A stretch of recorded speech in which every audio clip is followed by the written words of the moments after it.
At my wedding, the air smelled like frosting and perfume sweet enough to choke on. The band had just switched to something soft when my mother, Eleanor, leaned in, smiling for the cameras and said, "We're passing the car his parents gave you over to your sister." Her tone was light, rehearsed like she was rearranging napkins. Audrey laughed beside her, sequins flashing. "Relax," she said. "It's just a car."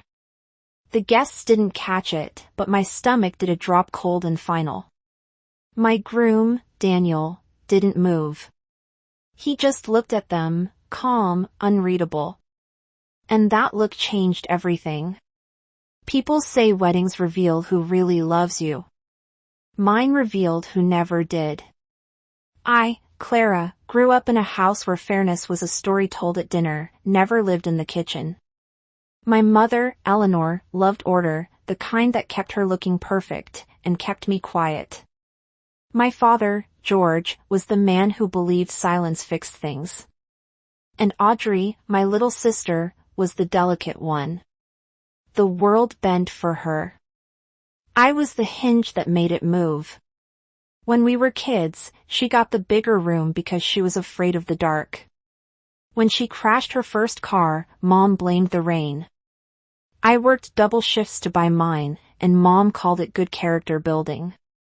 Audrey was the reason I was the resource. That pattern raised me, someone always taking, someone always explaining. By 29, I had built a life outside their script.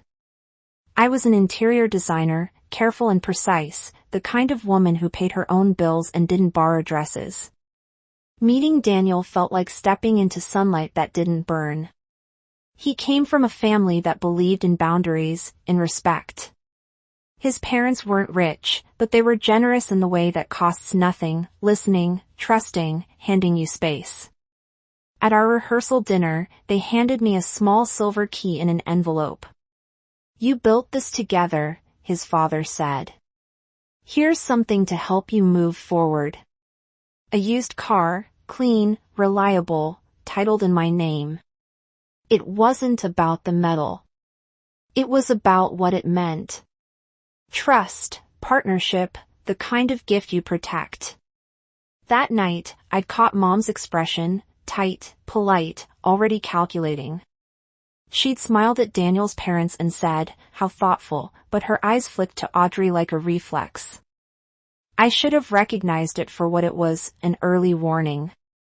The morning of the wedding, she fussed over my hair, told me how proud she was. "You've always been so giving, Clara," she said, smoothing my veil. "Don't lose that." Her perfume filled the air. Sweet, heavy, impossible to breathe through. I smiled back, pretending not to understand the message behind the compliment, but part of me already knew. Some gifts aren't meant to be shared. The reception felt like a movie playing too loud. Laughter, clinking glasses, 1,000 polite smiles, all performing the same scene. Daniel's hand rested on my back as we swayed through our first dance. For a moment, it almost felt safe, like the world had agreed to behave. Then I saw my mother cutting through the crowd, her pageant smile already set in place. She stopped beside us, perfume trailing behind her, and spoke just loud enough for the nearest tables to hear. "We're passing the car his parents gave you over to your sister." Every sound in the room blurred. Someone laughed at another table. The band singer drew out a note that suddenly felt like sirens. Audrey appeared, glowing under the fairy lights, sequins throwing shards of light across her grin. "Relax," she said, a playful shrug in her voice. "It's just a car." It wasn't about the car. It was about everything that had ever been taken and repackaged as kindness. I looked at my mother's face, composed, benevolent, so sure she was right. She tilted her head, waiting for me to perform gratitude. "You and Daniel can manage with one," she added. "You've always been so practical." A guest snapped a photo, catching her hand on my arm, her smile wide. In the picture, no one would see the way her fingers tightened. I didn't respond. Daniel's thumb brushed the inside of my wrist. A small question. Are you okay? I breathed in glass and frosting and the old taste of obedience. Dad drifted over, drawn by the tone in her voice. What's going on? He asked, eyes flicking between us. Nothing serious, Mom answered quickly. Just helping Audrey out. She's had awful luck with cars. Audrey laughed again, soft and rehearsed. It's fine, Mom. She doesn't mind sharing. Sharing? The word landed like a bruise. I thought about the night I'd stayed up fixing Audrey's resume, the dress she'd borrowed and lost, the endless apologies I made on her behalf. All those small surrenders dressed as love. I smiled, then, small, calm, dangerous. You're right, I said. I don't mind sharing. My mother relaxed, mistaking surrender for peace. Daniel didn't. His hand found mine again, steady, certain. Across the room, the fairy lights flickered. A camera flashed. The air felt tight, like the moment before a storm breaks. I leaned closer to Daniel and whispered, it's starting again. He looked at me, not surprised, just ready. And in that silence, I realized something simple. They didn't come to celebrate me. They came to test how much of me was still theirs. After the cake was cut and the music softened, the room began to empty into laughter and wine. I smiled through photos, accepted congratulations that tasted like dust, and counted the minutes until I could breathe again. When the last guest disappeared toward the parking lot, Daniel and I slipped out a side door into the quiet hallway. He leaned against the wall, unbuttoning his collar. Do you want me to say something to them? No, I said. My voice didn't shake. We already did. He frowned, then understood. We talked about this months ago, half joking over takeout. My mother's habit of turning my things into family property wasn't new. It was inherited behavior. So, I decided to stop being inheritable. 2 weeks before the wedding, my coworker, who also happened to be a paralegal, helped me draft a notarized declaration. Every gift received in my name was legally protected, not to be transferred or sold without my written consent. I'd signed it in blue ink. So had Daniel. I remembered her exact words when she stamped it. You're not being paranoid. You're being prepared. Back in the hall, Daniel reached for my hand. You knew this might happen. I hoped it wouldn't, I said, but I didn't want to bleed again without a bandage. We stood there for a while, listening to muffled laughter from the banquet room. It sounded distant, hollow, like something already ending. I thought about the look on my mother's face, the delight of control disguised as generosity. She'd spent years training me to play the role of the gracious daughter. I had learned it so well that no one saw the quiet calculations behind my smile. Daniel's phone buzzed. A text from one of the guests, your sister's already posting about the car. He turned the screen toward me. There it was, a photo from our garage. Audrey posing beside the car with the caption, finally got a ride that fits me. I laughed once, dry and low. She couldn't even wait till morning. He met my eyes. So, what do we do now? I reached for my clutch, fingers brushing the thick envelope inside. Now, I said, we let them open their own trap. Daniel exhaled slowly, a quiet sort of pride in his voice. Then let's go finish the party. We straightened our clothes, fixed our smiles, and walked back toward the music. My heart was steady now. The storm had already changed direction. We walked back into the ballroom as the band shifted into another safe, romantic tune, something meant to fill silence. The room glowed gold again, but the air had changed. Conversations felt thinner. Eyes darted away and back. My mother was near the cake table, laughing too loudly, a queen restored to her stage. Audrey hovered beside her, phone in hand, pretending to scroll. When she saw us, Mom brightened.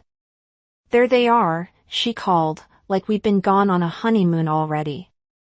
"Everyone's asking where the bride went." I smiled, handling a few final details. She didn't hear the weight in that sentence. Or maybe she did and thought she could still outplay me. "Good," she said. "We're wrapping up soon. Audrey needs a ride home anyway." Daniel stepped forward just a little. "She has one now, doesn't she?" His voice was light, polite, surgical. Mom blinked. "What? The car?" I said she's taking it. Audrey tensed, eyes flicking between us. "Oh, come on, Clara," she started. "Don't make this weird." "It's just a car," I finished for her. Dad wandered closer, trying for peacekeeping. "Can we not do this here?" I turned to him, calm. "Here's the thing, Dad. This is where she did it, publicly." The band faltered, then kept playing. A few guests turned their heads, the scent of champagne turning sharp. Mom's smile stiffened. "Clara, sweetheart, you're overreacting. It was a misunderstanding. We meant," Daniel held out an envelope. "You might want to read this before you finish that sentence." Her hand hesitated before taking it. She glanced at Audrey, then at me, then unfolded the paper. The rustle was loud enough to cut the music. Audrey leaned in to read over her shoulder. At first, confusion, then recognition, then color draining inch by inch. Mom tried to laugh. "What is this? A notarized declaration?" I said, "Executed 2 weeks ago. It states that all wedding gifts titled in my name can't be sold, gifted, or transferred without my written consent. Any attempt triggers a legal review and forfeits future inheritance from Daniel's side." The last words landed like a stone dropped into a still pond. Conversation stopped. Someone whispered, "Oh wow." Audrey let out a short, panicked laugh. "You can't be serious." I met her eyes, completely steady. Dad exhaled through his nose. "This is petty, Clara." "No," I said softly. "Petty is pretending theft is family tradition." Mom's voice hardened. "We're family. You don't treat us like criminals." "You went into our garage last night," I replied.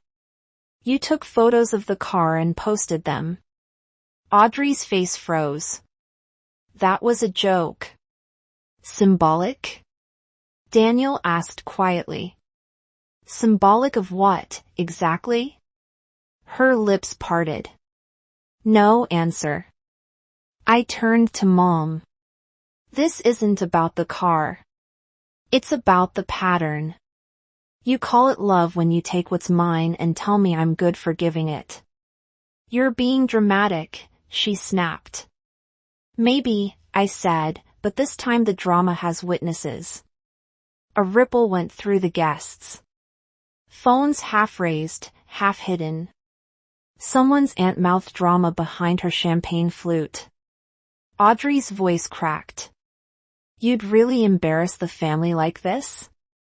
"I'm not embarrassing anyone," I said. "I'm just ending the script." Daniel took my hand, grounding me. His tone was even, calm. "Mrs. Harper, you should keep that paper. It's legal documentation." Mom stared at him like he'd betrayed her personally. "You encouraged this." "No," he said. She didn't need encouragement, just respect. Audrey's face turned red. "You married up, didn't you?" Think you're better than us now? Daniel didn't answer. I did better. No. Boundaried. Absolutely. The word hung there. Boundaried. Like a foreign language in that house. Mom tried again, desperate. We raised you to be kind. You raised me to give, I said. You taught her to take. That was the fracture. The one sentence that split the air in half. The band stopped playing altogether. Even the fairy lights seemed to flicker. Audrey stepped closer, trembling. You'll regret this. I smiled faintly. I already did. For 29 years. For the first time, Mom's perfect composure cracked. Her voice wavered. Clara, please don't do this in front of everyone. Then you shouldn't have done it to me in front of everyone. She opened her mouth again, but no words came out. The silence that followed was thick enough to touch. Daniel leaned into the band. Play something, he said quietly. The drummer lifted his sticks, uncertain. The singer looked at me for permission. I nodded. Music rose again, soft, defiant, a heartbeat. Daniel pulled me back to the dance floor. The guests parted like we were royalty or a bomb. As we moved, I caught reflections in the mirrors. Mom's face, pale and still. Audrey's mascara smudged. Dad staring at the floor. The envelope sat on the table between empty glasses. Daniel whispered, breathe. I am, I said. And for once, it was true. When the song ended, I turned to my parents, still frozen near the cake. Help isn't theft, I said evenly. And love isn't access. I placed the empty champagne flute beside the envelope and walked away with Daniel through a sea of quiet stares. Behind us, the applause didn't come, just whispers like wind through a cracked door. Outside, under the string lights, I exhaled everything I'd been holding for years. Daniel slipped his arm around me. You okay? I nodded. I think I just stopped apologizing. He smiled. About time. We stepped into the night, the music still humming behind the doors. Somewhere inside, the smile my mother wore all my life finally fell. The drive home was quiet, the kind of quiet that felt earned. The city lights blurred past, soft and far away. I rolled the window down, letting the wind pull at my veil until it came loose and drifted into the night. Daniel laughed under his breath. You just threw away your movie moment. Good, I said. I don't want one. We drove in silence after that, hand in hand, the same car they tried to steal humming beneath us. Every mile felt like distance from an old wound. When we reached our house, Daniel turned off the engine but didn't move. You did it, he said quietly. I did what? Broke the pattern. Inside, the kitchen still smelled like the morning coffee we never finished. I slipped out of my shoes, feeling the tile cool under my feet. On the counter sat my phone, buzzing with missed calls. Mom.